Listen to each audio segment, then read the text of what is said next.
moms think, back in 1965, I guess. And so, but I was in a sheer panic. Well, throughout my life, when I would be asleep and have a bad dream or it's going in that direction, it would go to where I couldn't talk. And then I would go to a panic in the dream and outside the dream, because my wife would say I would be, really hyperventilating there in bed, and she would try to calm me down in the dream, and then I would wake up. But I would try to then mentally project my words in the dream, and I've slowly been able to now do that in the dream state, as I just have developed an ability to do telepathy in my dreams, and therefore I don't have to speak in them. So that's something I've carried with me since I was the age of 5 and until just a few years ago. Pretty weird. Well, ironically, John, I'm holding in my hand, I have it sitting right here in front of me, a book on dream telepathy. We can talk about that after the break, but it's verifiable scientifically. Wow. That I have. Very cool. We will. We'll be back in 3 minutes.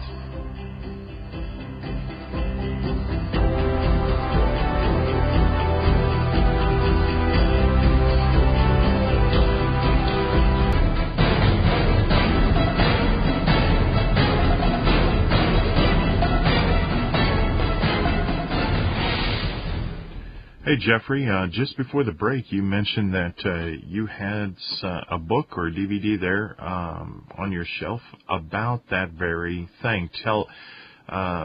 Transferring thought within a dream. What do you got for us?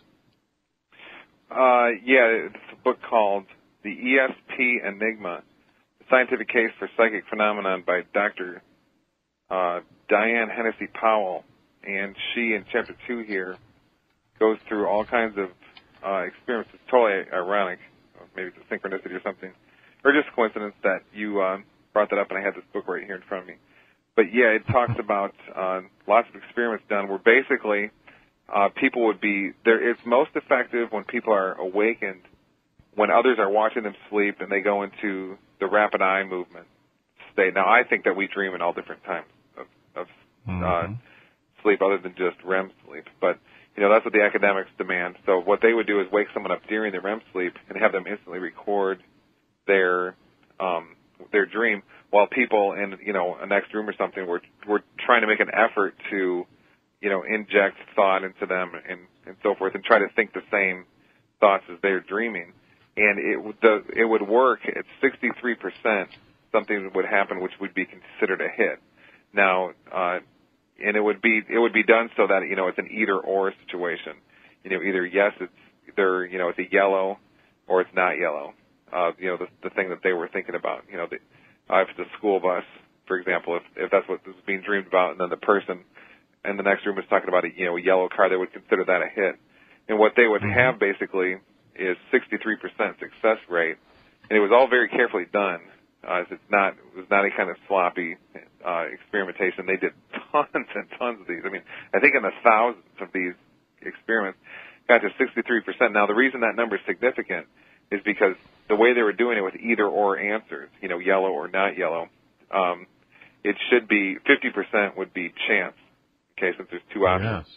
Now, since they got to 63 with this is what you call good scientific study. Yep. Because they've got a huge sample. They did thousands of tests and so forth. They didn't have like 4, the way anthropologists, we found one bone in Africa, so therefore all of humanity evolved from these chimpanzees. That's called a bad scientific sample. So they really did a great job, but 63% is 13% over chance. So what does that tell me? That tells me a whole lot more study needed to have followed from this, which did not, as far as I know. Yeah, gosh, that's usually, I'm sure it was, peer review pressure. Well, the way, academics, I've got all these professors here in town, West Lafayette, Indiana. My wife was talking to a friend of hers whose husband, he's, out, so he had to go to a hotel room for 4 nights because he just had he couldn't focus on his family.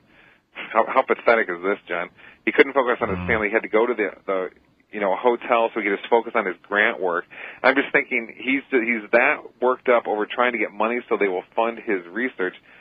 It's very clear who's got control over that research. The whole academic spirit in this country is dead, and deader than a doornail, because it's just all government controlled. I mean, if the money controls the research and the government controls the money, and then the higher ups beyond the visible government control the money, well, that's why the universities are doing what they're doing, just hurting everybody. Yeah, they're doing only particular studies. Plus, they're trying to do the study small enough to get the outcome that Daddy wants. Well said. And on top of that, if they do a small enough study, like I've come across a million that are like people are influenced by the brand name on ketchup. Okay, and they asked 44 people. Well, first of all, that's a ridiculous study. Second of all, it's so small, it has nothing to do with reality, but I now know why they do it. So that somebody at Florida State can follow it up with another one to counter it and say, no, brand name has nothing to do with the sales of ketchup.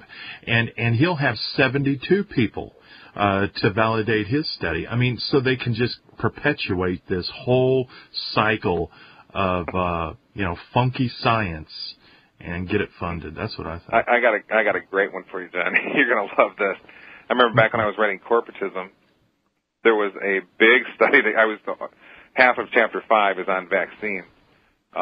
And I was just gathering all kinds of data and graphs and everything, and I ran across, it actually hit the news that there was a whooping cough epidemic, they called it in Illinois. And I said, that's funny, because everybody there is basically immunized at the over the herd immunity rate, which is supposedly, a rate of vaccination where if you go beyond that, 90-some%, it's often around that number. An epidemic can't happen. And so then there was a professor from the University of Florida, and when you said that, it jogged my memory. Where he came out saying, he was behind the study and said that we've got a vaccine that's going to help. And I emailed him. I said, I couldn't believe he responded. I said, I tried to be real nice. Unfortunately, I wouldn't be so nice now. But I said, Professor, none of this makes any sense. You're talking about an epidemic, but the vaccine's great. I said, if the vaccine is working, how can there be an epidemic if they're being immunized over your herd immunity rate or even anywhere near it? And guess what this moron's response was? Yeah. I just could not believe it. He said, well, some people's immune systems don't work so right, like the elderly and the very, very young, so that causes the epidemic. I literally almost just jumped off a cliff. I was so sickened, because the epidemic was running mainly in teens and so forth, one, and two, the vaccine is supposed to give you the immunity. I just couldn't. I said, this guy's it was like I'm almost just speechless right now, John, over this. Just so stunning. I know. It's all upside down, and it's a handful just to look at. Hey, we're going to take a break, and then when we get back, let me encourage all of you out there to take the initiative and go over to Professor Grupp's website and purchase a book. I guess 3 people did just during the other break. Folks, don't be shy, man. Pitch in and do it. Tell them where they can do that at, Jeffrey. Yeah, it's just, thanks for bringing it up. Antimatterradio.com. That's ANTI matterradio.com. And I have a special deal going on right now. If you buy a book, one of the books I wrote, I ship you one of my films free. And there's a couple other special deals like that as well.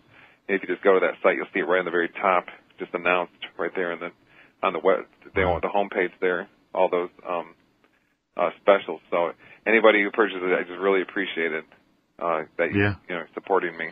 And John, supporting him too. That is cool, man. Giving away one of your videos for that's extending yourself out there. I hope people take advantage of it. I reckon you won't be doing it forever. It's just a limited time. I don't know how long. Yeah, it's going to be a week or two. I'm not sure how long I'm going to do it. But, it's funny, John, you say, extending myself out there. All these people were emailing me today saying, thanks for the promotion. You're really helping out. And I'm saying, hey, you're helping me out. That's what I was thinking.